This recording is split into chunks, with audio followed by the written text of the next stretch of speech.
Have you ever heard of someone finding out who their father is from a DNA test? Well, imagine if the first emperor of China needed one. Because for more than 2,000 years, historians have argued over one question: who was Qin Shi Huang's real father?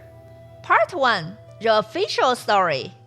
Let's start with what the official record says. According to the records of the Grand Historian, the ancient Chinese equivalent of Wikipedia, if Wikipedia were written by one guy with serious attitude, Qin Shi Huang's father was King Zhuangxiang of Qin. Before becoming king, he was just a political hostage named Yi Ren, living in a rival state called Zhao. While there, he met a beautiful woman named Lady Zhao, a dancer owned by a wealthy merchant named Lu Buwei. Yi Ren fell in love, asked to marry her, and later she gave birth to a baby boy named Ying Zheng, the future first emperor. Simple, right? Father, mother, son. Except, the same book immediately contradicts itself. Part 2. The Scandal Edition. In another chapter, the historian Sima Qian, the same author, tells a very different story. According to this one, Lu Buwei wasn't just Lady Zhao's owner, he was also her lover, and she was already pregnant when King Zhuangxiang met her. When the king asked to marry her, Lu Buwei thought, this could be a good deal. So he sold his girlfriend to the future king, who had no idea she was already expecting. Months later, when the baby was born, everyone celebrated, except maybe Lu Buwei, who was probably thinking, congratulations to us, I guess? If that story is true, then China's first emperor might have been history's most powerful ops baby.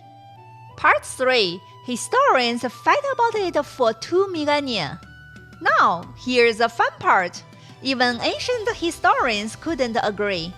Because the same records of the Grand Historian gives both two stories, one official, one scandalous.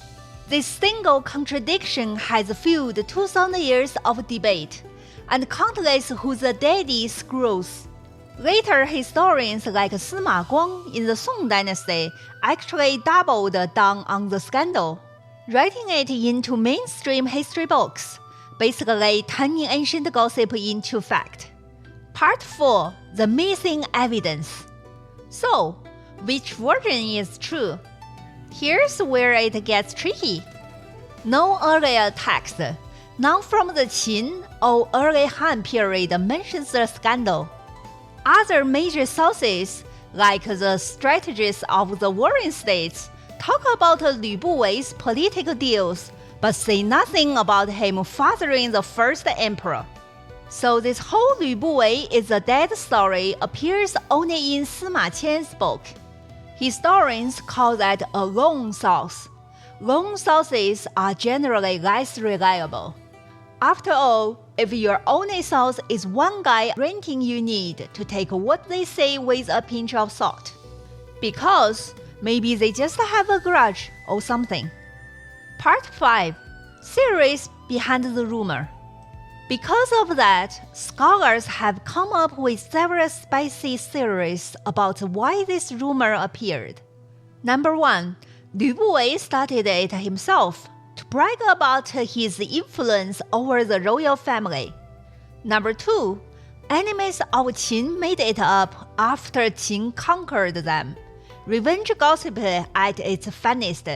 You destroyed my kingdom? Fine, I will destroy your reputation. Number 3. The Lu clan during early Han spread it to make their family name look powerful. Number 4. Sima Qian himself may have just not liked the Qin dynasty. He lost family members under Qin's brutal laws. So he might have included every embarrassing rumor he could find. Either way, the damage was done. Once something's in a famous book, it's practically immortal. like an ancient meme that refuses to die. Part 6. The final answer? So, who was Qin Shi Huang's real dad?